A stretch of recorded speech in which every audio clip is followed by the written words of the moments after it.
নমস্কার বন্ধুরা, অর্চনা রান্নাঘরে আপনাদের সবাইকে স্বাগত। আজকে আমি কুমড়ো আর মুসুর ডাল দিয়ে দারুণ একটি রেসিপি আপনাদের সাথে শেয়ার করব। চলুন দেখে নেওয়া যাক রেসিপিটি। সবার প্রথমে 200 গ্রাম মুসুর ডাল আমি আধ ঘন্টা ভিজিয়ে রেখেছিলাম। এবার এই ডালটা মিক্সি করে নেব। এর মধ্যে কিন্তু কোনো রকম জল দেব না। এরপর আমি এখানে নিয়ে নিয়েছি 500 গ্রাম গ্রেট করা কুমড়ো। আমি কুমড়োগুলোকে খুব মিহি করে গ্রেট করে নিয়েছি। এবার ডাল বাটার মিশ্রণটা এর মধ্যে দিয়ে দেব। এবার এই মিশ্রণটার মধ্যে দিয়ে দেব স্বাদ অনুযায়ী নুন, সামান্য হলুদ গুঁড়ো, 1 চা চামচের 4 ভাগের 1 ভাগ কালো জিরে। এবার সমস্ত উপকরণ ভালোভাবে কুমড়োর সাথে মিশিয়ে নেব।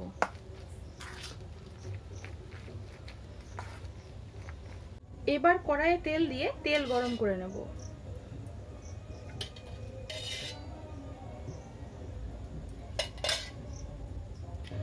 আর তেলটা গরম হয়ে গেলেই এই কুমড়ো আর ডালের যে মিশ্রণটা ছিল সেটা বড়ার আকারে করে নেব।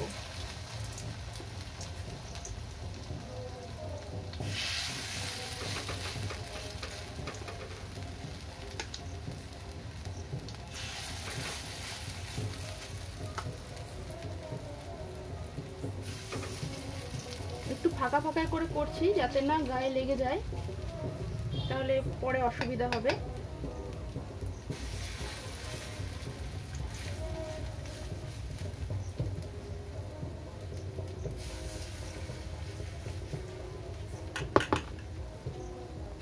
এবার এক পাশটা হয়ে গেলে অন্য পাশটা উল্টে দেব।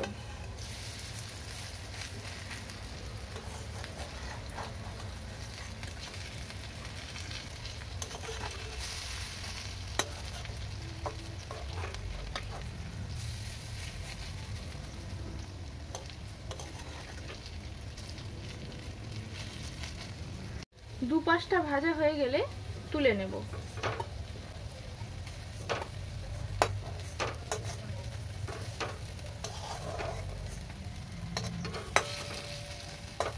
এবার দুটো বড় সাইজের আলু কেটে রেখেছিলাম, সেটাও ভেজে নেব।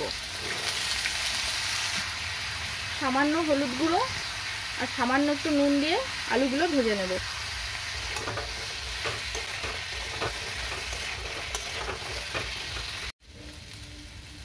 আলুটা ভাজা হয়ে গেছে, এবার আলুটা তুলে নেব। এবার ওই কড়াইয়ের মধ্যেই দিয়ে দেব কিছুটা সর্ষের তেল। তেলটা গরম হয়ে গেলে এর মধ্যে দিয়ে দেব 1 চা চামচ গোটা জিরে আর একটা আধখানা তেজপাতা। আর এই দুটো ভাজা হয়ে গেলেই দুটো মিডিয়াম সাইজের পেঁয়াজ আমি আগের থেকেই পেস্ট করে রেখেছিলাম, সেটা এর মধ্যে দিয়ে দেব।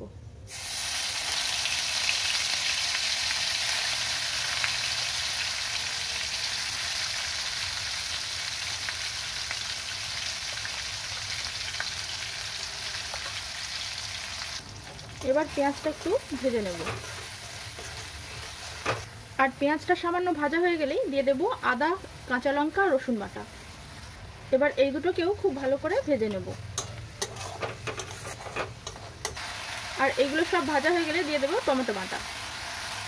এবার সবগুলো খুব ভালো করে কষিয়ে নেব। সব কিছু ভাজা হয়ে গেলে দিয়ে দেব 1 চা চামচ হলুদ গুঁড়ো। গোটা জিরে আর গোটা ধনে একসাথে বেটে রেখেছিলাম, সেটা আমি এখানে দিয়ে দিলাম 1 চা চামচ। আর দিয়ে দেব স্বাদ অনুযায়ী নুন। এবার খুব ভালো করে মিশিয়ে নেব।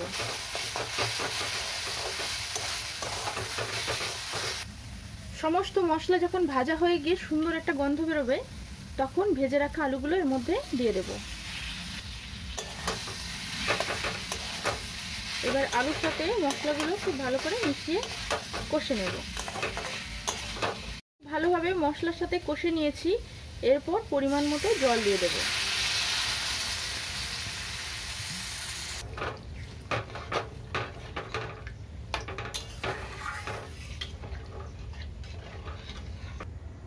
আলুটা জল দেওয়ার পর 3 থেকে 4 মিনিট একটু হাই ফ্লেমে ঢাকা দিয়ে হতে দেব। আলুগুলো সেদ্ধ হয়ে গেলে বড়াগুলো উপর থেকে দিয়ে দেব।